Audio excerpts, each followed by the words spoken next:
Hello दोस्तों, आज हम बात करेंगे भारतीय संविधान के भाग 3 के विषय में, जो कि मौलिक अधिकारों से संबंधित है। भाग 3 सर्वाधिक महत्वपूर्ण भाग है क्योंकि इसमें व्यक्ति के व्यक्तित्व के विकास के लिए आवश्यक व मौलिक अनिवार्य होने के नाते कुछ संविधान प्रदत्त अधिकारों की चर्चा की गई है, जिसमें राज्य द्वारा भी हस्तक्षेप नहीं किया जा सकता सामान्य परिस्थितियों में, इसीलिए वे मौलिक अधिकार कहलाते हैं। भारतीय परिप्रेक्ष्य को जानने के पूर्व हम इसके संबंध में कुछ बेसिक बातें करेंगे जो कि आगे की बातों को समझने के लिए आवश्यक है। सर्वप्रथम तो इस बारे में हम बात करेंगे कि जो ये अधिकारों का स्वरूप आया, ये इंग्लैंड के जो मैग्ना कार्टा 1215 की जो बात कही जाती है, अधिकार पत्र, वहीं से ये अधिकारों की मांग शुरू हुई। उसके बाद से इसका संवैधानिक प्रावधान, किसी संविधान में इसका उल्लेख सर्वप्रथम अमेरिका में किया गया। 1791 में वो दासों से संबंधित कुछ प्रावधान थे। तो यहाँ से इन प्रावधानों को भारतीय संविधानविदों ने जब अपना संविधान बना तो उस वक्त इन अधिकारों को इसमें सम्मिलित करवाया। इस अधिकारों को सम्मिलित करने का कुछ महत्वपूर्ण उन लोगों के व्यक्तिगत अनुभव भी रहे थे संविधानविदों के, क्योंकि उन सदस्यों ने ब्रिटिश शासन व्यवस्था के जो अत्याचार थे वो उनकी बिल्कुल भयावह स्थिति थी। तो उस वक्त के जो हमारे संविधान निर्माता थे, वे नहीं चाहते थे कि भविष्य में लोकतंत्रात्मक शासन व्यवस्था की स्थापना के बावजूद कोई शासक इस तरह निरंकुश होकर भारतीय नागरिकों पर, आम जनता पर अत्याचार करे। इसलिए इन अधिकारों को विशेष महत्व दिया गया है। अब बात कर लेते हैं संवैधानिक प्रावधानों की। इसके साथ ही हम एक ट्रिक याद रखेंगे ताकि ये मौलिक अधिकारों संबंधी अध्याय कहाँ से लिया गया है ये याद रहे। भारतीय संविधान में जो ये प्रावधान है मौलिक अधिकारों के, ये हमने प्रारूप लिया है अमेरिका से, और ये अधिकार हैं। और चूँकि ये भाग 3 में है तो हम देखेंगे कि जो अमेरिका है उसमें अ की बनावट 3 की तरह है। अधिकार, अमेरिका और तीनों की बनावट इस 3 की तरह है। तो हम इसी तरह से इसको याद रखने की कोशिश करेंगे ताकि चीज़ों को समझने में आसानी हो। ठीक है, अब बात कर लेते हैं अनुच्छेद की। अनुच्छेद 12 से 30 और 32 से 35 तक के जो प्रावधान हैं ये मौलिक अधिकारों के हैं। पहले एक अनुच्छेद 31 हुआ करता था जिसमें संपत्ति के अधिकारों की बात की गई थी, लेकिन 44वें संवैधानिक संशोधन 1978 के द्वारा इन प्रावधानों को हटा दिया गया। ये भी याद रखेंगे कि उस समय जो राष्ट्रपति थे वो नीलम संजीव रेड्डी थे और भारत के प्रधानमंत्री उस वक्त मोरारजी देसाई थे। तो इन तरह से जब चीज़ों को कोरिलेट करके पढ़ेंगे तो काफ़ी दिन तक ये याद रहेंगे। इसलिए इसी तरह आप भी कोशिश करें नए ट्रिक बनाने की। अब बात कर लेते हैं अनुच्छेदों की। अनुच्छेद 12 ये बताता है, वैसे तो जो 14 से 35 तक के अधिकार हैं यही मेन है, लेकिन इन सब के बारे में 12 और 13 में बताया गया है। अनुच्छेद 12 कहता है कि इसमें राज्य के अंतर्गत आने वाले क्षेत्रों की बात की गई है, यानी राज्य तथा उसके क्षेत्रों की व्याख्या अनुच्छेद 12 में की गई है। और अनुच्छेद 13 के अंतर्गत ये बताया गया है कि संविधान लागू होने के पहले जो नियम कानून थे, जो विधियाँ थीं, वो यदि वो मौलिक अधिकारों के प्रावधानों को उल्लंघन करती हों तो वो शून्य घोषित हो जाएंगे, यानी उनका मतलब खत्म हो जाएगा, उन्हें समाप्त कर दिया जाएगा। और इसी अनुच्छेद 13 के अगले भाग में कहा गया है कि यदि संविधान लागू होने के पश्चात केंद्रीय या जो राज्य विधानमंडल हैं वो भी ऐसे अगर कोई कानून बना दें जिनसे मौलिक अधिकारों का हरण हो, उनके महत्व को कम करें, या ऐसी विधि बने जो कि उन प्रावधानों का उल्लंघन करती हो, तो वो भी उस सीमा तक शून्य हो जाएंगी जिस सीमा तक वो मौलिक अधिकारों का उल्लंघन करती हों। तो जो 12 और 13 अनुच्छेद हैं ये एक तरह से भूमिका बांधते हैं कि जो मौलिक अधिकार हैं वो किस सीमा तक महत्वपूर्ण है, कितनी इनकी महत्ता है हमारे राजनीतिक व्यवस्था के लिए। ठीक है, तो अब बात कर लेते हैं हम जो हमें करनी है। अभी बात करते हैं अनुच्छेद 14 की। अनुच्छेद आज ये जो वीडियो हम बना रहे हैं ये काफ़ी महत्वपूर्ण है, और जैसा कि हम जानते हैं कि 12 से 35 तक के अनुच्छेदों का विवरण एक साथ दे पाना आसान नहीं है। तो आज हम कोशिश करेंगे समानता के अधिकार की बात करने की, जो कि अनुच्छेद 14 से 18 तक में दी गई है। ठीक है, वैसे मूल संविधान में तो 7 अधिकार दिए गए थे, लेकिन अभी 6 रह गए हैं। समानता का अधिकार, स्वतंत्रता का अधिकार, शोषण के विरुद्ध अधिकार, धार्मिक स्वतंत्रता का अधिकार, संस्कृति व शिक्षा संबंधी अधिकार और संवैधानिक उपचारों का अधिकार। ठीक है, लेकिन जो संपत्ति का अधिकार हुआ करता था उसे एक मौलिक अधिकार के बजाय एक कानूनी अधिकार के रूप में अनुच्छेद 300 क में जोड़ दिया गया है, तो उस पर भी हम चर्चा कर लेंगे। अभी बात करते हैं अनुच्छेद 14 की, जो विधि के समक्ष समानता की बात करता है। विधि के समक्ष समानता, इसमें कहा गया है the state shall not deny to any person equality before the law और equal protection of the laws within the territory of India. इसका मतलब कि भारत के राज्य क्षेत्र में राज्य किसी व्यक्ति को विधि के समक्ष समानता या विधियों के समान संरक्षण से वंचित नहीं करेगा। ठीक है, इसके जो प्रथम भाग हैं विधि के समक्ष समानता, इक्वलिटी बिफोर लॉ, ये राज्य पर एक तरह से निर्बंधन, एक बंधन लगा रहा है कि वो सभी व्यक्तियों के लिए एक समान कानून बनाए तथा उनको एक समान ही लागू करे। वहीं जो दूसरा भाग है कानून का समान संरक्षण, विधि का समान संरक्षण, यह व्यक्ति के अधिकारों की रक्षा हेतु ये एक बात कह रहा है कि कोई भी व्यक्ति, जैसे अनुच्छेद 32 के तहत जो मौलिक अधिकारों के हनन के, अगर उसके व्यक्ति के मौलिक अधिकारों का हनन होता है तो वो इसके लिए न्यायालय की शरण ले सकता है। तो कानून के समक्ष समानता और कानून का समान संरक्षण, इसका मतलब यही है कि सामान्यतया विधि के समक्ष जो समानता वाला प्रावधान है ये एक नकारात्मक संकल्पना है, जिसमें यह बताया गया है कि विधि का व्यक्ति, कोई भी व्यक्ति देश के जो कानून व्यवस्था है उसके ऊपर नहीं है। अर्थात कोई भी, किसी व्यक्ति की कोई भी प्रतिष्ठा हो, सामान्य कानून के वो अधीन होगा, और चाहे वह प्रधानमंत्री हो या कृषक हो, कोई भी कार्य अगर कोई विधि के विपरीत करता है तो उस कार्य के लिए वो समान रूप से उत्तरदायी होगा। वहीं जो विधि का समान संरक्षण प्रावधान है, विधि के समान संरक्षण जो प्रावधान है उसमें बताया गया है कि वैसे एक तरह से देखें तो जो आधा भाग नकारात्मक है, वहीं ये जो समान संरक्षण वाला प्रावधान है एक सकारात्मक संकल्पना है। इसमें यह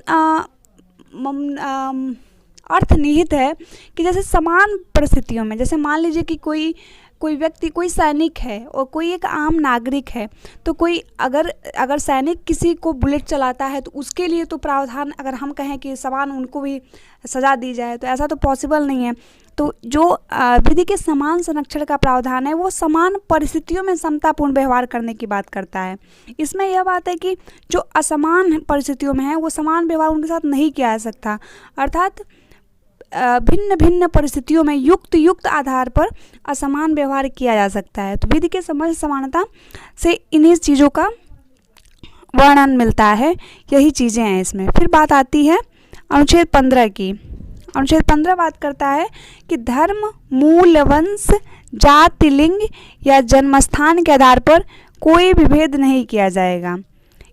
इसमें आगे कहा गया है, जैसे ये अनुच्छेद 15 है उसमें आगे एक है कि राज्य किसी नागरिक के विरुद्ध केवल धर्म, मूल, वंश, जाति, लिंग, जन्मस्थान इनमें से किसी के आधार पर कोई भेद नहीं करेगा। एक बात ये भी याद रखेंगे, जो मौलिक अधिकारों में जो कुछ प्रावधान सिर्फ नागरिकों को मिले हैं उनमें ये अनुच्छेद 15 भी है, ताकि किसी से, समान नागरिकों से, समस्त भारत के नागरिकों से इन सब चीज़ों के आधार पर भेदभाव नहीं होगा। फिर है इसी में आगे है कि दुकानों में, भोजनालयों में, या भारत राज्य से संरक्षित कुओं, तालाबों वगैरह कहीं भी उनके किसी भी व्यक्ति से किसी के धर्म के आधार पर, जाति के आधार पर कोई भेदभाव नहीं किया जाएगा। फिर 15(2) की बात थी। 15(3) में है कि कोई भी राज्य स्त्रियों या बच्चों की अच्छी व्यवस्था के लिए कोई कानून बनाने से निवारित नहीं करेगी। इसका मतलब है कि उन्हें कुछ अगर विशेष प्रावधान दिए जाते हैं तो इन जो 2 बातों का उल्लेख है, लिंग और जन्मस्थान वगैरह के बारे में, तो उनका कुछ ये अपवाद स्वरूप उल्लंघन किया जा सकता है। ये एक संवैधानिक व्यवस्था है। फिर 1515 के 4 में बात की गई है कि अनुसूचित जातियों और अनुसूचित जनजातियों के संबंध में विशेष प्रावधान बनाया जा सकते हैं। यही वो बात आती है आरक्षण वाली, जिसका हम आगे बात करेंगे। फिर जो 15(5) है वो बताता है कि राज्य को नागरिकों को जो शैक्षणिक दृष्टि से पिछड़े वर्ग होंगे उनके लिए भी एक आरक्षण की व्यवस्था वाली बात आती है कि विशेष व्यवस्था कर सकता है राज्य। ठीक है, तो ये बात हुई अनुच्छेद 15 की। अनुच्छेद 15 का मूल मकसद है कि किसी भी आधार पर विभेद का अंत होगा, लेकिन जो कमज़ोर हैं उनके उत्थान के लिए और जो वंचित हैं उनके उत्थान के लिए कुछ विशेष प्रावधान किए जा सकते हैं। यह भी उल्लेख कर दिया गया है संवैधानिक प्रावधानों में। ठीक है, अनुच्छेद 16 बात करता है कि लोक नियोजन के विषयों में अवसर की समानता, equality of opportunity in matters of public employment. इसके अंदर एक बात की गई है कि राज्य के अधीन नौकरियों के संबंध में सभी को समान अवसर प्राप्त होंगे। कोई नागरिक ये अनुच्छेद 15 की बात कि किसी मूल, वंश, जाति के आधार पर भेदभाव का नहीं होगा उनके साथ, या संसद शर्त के रूप में इसमें आगे बात की गई है 16(3) में कि जो आवास वाला बात है कि कोई देखते हैं अक्सर हम कि किस विशेष राज्य की नौकरियां निकलती हैं तो उन राज्यों के जो नागरिक होते हैं उनके लिए थोड़ी छूट मिली होती है, उनको पहले वरीयता दी जाती है। तो वही 16(3) में बात की गई है कि संसद किसी राज्य या स्थानीय प्राधिकारी के अधीन नियोजन या नियुक्ति के लिए शर्त के रूप में निवास का उपबंध कर सकती है। 16(4) बात करता है कि सामाजिक व शैक्षणिक रूप से जो पिछड़े हुए हैं उनके लिए कानून बनाने की व्यवस्था यानी आरक्षण की व्यवस्था। 16(5) बात करता है कि किसी संप्रदाय विशेष के संस्था में उसी संप्रदाय के व्यक्ति का चयन अगर किया जा रहा है तो वो 16 के उपबंधों का उल्लंघन नहीं माना जाएगा। ठीक है, तो ये बात हुई अनुच्छेद 16 की। अब बात कर लेते हैं अनुच्छेद 17 की। अनुच्छेद 17 बात करता है अस्पृश्यता का निषेध। ये बहुत महत्वपूर्ण प्रावधान है उन लोगों के लिए जो सदियों से इस आधार पे विभेद झेलते आए थे समाज में। हमारे संविधानविदों ने इस पे बहुत महत्वपूर्ण कार्य किया है। इसमें यह बताया गया है कि जो छुआछूत, जैसा कि हम जानते हैं कि भारतीय समाज व्यवस्था की एक त्रासदी के रूप में विद्यमान थी, उसका अंत इस अनुच्छेद के माध्यम से किया गया है कि छुआछूत का अंत होगा। इसमें कहा गया कि untouchability is abolished and it's practice in any forms is prohibited. The enforcement of any disability arising out of untouchability shall be an offence punishable in accordance with law। यानी जो अस्पृश्यता है उसका अंत किया गया है और यह भेदभाव अगर कोई करता है तो एक दंडनीय अपराध घोषित किया गया है। इस तरह से जब हम इसका विश्लेषण करेंगे अनुच्छेद 17 का तो हम देखेंगे कि ये उस सामाजिक पद्धति को निर्देशित करता है जिसमें कुछ वर्गों को उनके उस वर्ग में जन्म के कारण मात्र से सिर्फ उस वर्ग में, उस जाति में उन्होंने जन्म ले लिया, इसलिए उनको सभी हेय दृष्टि से देखते थे। और जो तथाकथित कह लेंगे, तथाकथित जो उच्च वर्ग के लोगों थे वो उनसे भेदभाव करते थे, उनसे असामान्य व्यवहार करते थे। इसलिए भारतीय संविधानविदों ने इस तरह के अंधविश्वासों से समाज को मुक्ति दिलाने के लिए अनुच्छेद 17 को प्रावधानों में मौलिक अधिकारों में डाला। इस संबंध में यह भी याद रखेंगे कि जो इस 1955 में अस्पृश्यता अपराध अधिनियम, जो कि अब नागरिक अधिकार संरक्षण अधिनियम है, के द्वारा जो अस्पृश्यता है उसे दंडनीय अपराध घोषित किया गया है। ठीक है, ये भी एक महत्वपूर्ण अनुच्छेद था। फिर बात करते हैं अनुच्छेद 18 की। अनुच्छेद 18 एबॉलिशन ऑफ टाइटल्स यानी उपाधियों के अंत की बात की गई है, जिसमें कहा गया है कि राज्य सेना या विद्या संबंधी सम्मान के सिवाय और कोई उपाधि प्रदान नहीं करेगा तथा भारत का कोई भी नागरिक किसी दूसरे किसी दूसरे देश से कोई उपाधि भी ग्रहण नहीं करेगा। और यदि कोई जो भारत का व्यक्ति है, नागरिक नहीं है, लेकिन राज्य के किसी पद को धारण करता है, तो वो भी भारतीय राष्ट्रपति की सहमति के बिना किसी विदेशी राज्य की उपाधि को स्वीकार नहीं करेगा। फिर 18(4) में बात की गई कि कोई भारतीय नागरिक बिना राष्ट्रपति के आज्ञा के किसी दूसरे राज्य के किसी सम्मान को भी स्वीकार नहीं करेगा। किसी दूसरे विदेशी राज्य के अगर सम्मान की बात करें तो उसे भी वो स्वीकार नहीं कर सकता।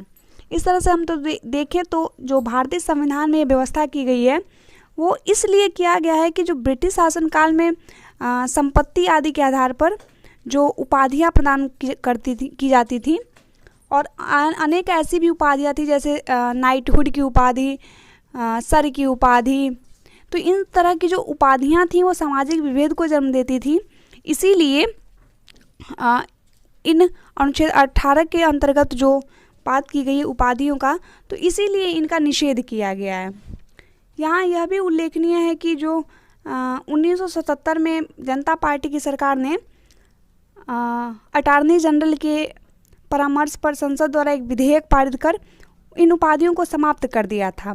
उसके बाद से 1980 में जब फिर सत्ता परिवर्तन हुआ, उसके साथ फिर एक प्रस्ताव पारित कर पुनः भारत रत्न, पद्म विभूषण और संसद के द्वारा अन्य जो पुरस्कार इस तरह के हैं उन्हें फिर देना आरंभ कर दिया गया था।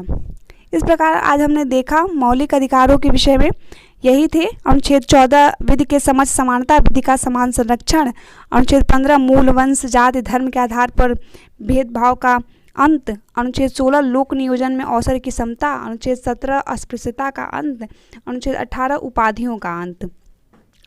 तो इस तरह जो ये मौलिक अधिकारों संबंधी प्रावधान हैं ये व्यक्ति के सर्वांगीण विकास के लिए बिल्कुल अपरिहार्य हैं और व्यक्ति के जन्म के साथ राज्य स्वतः अपने आप ये राज्य द्वारा व्यक्ति को नागरिकों को प्राप्त हो जाता है और ये बिल्कुल अपरिहार्य हैं, जिनके बिना जीवन के सम्यक विकास की कल्पना नहीं की जा सकती।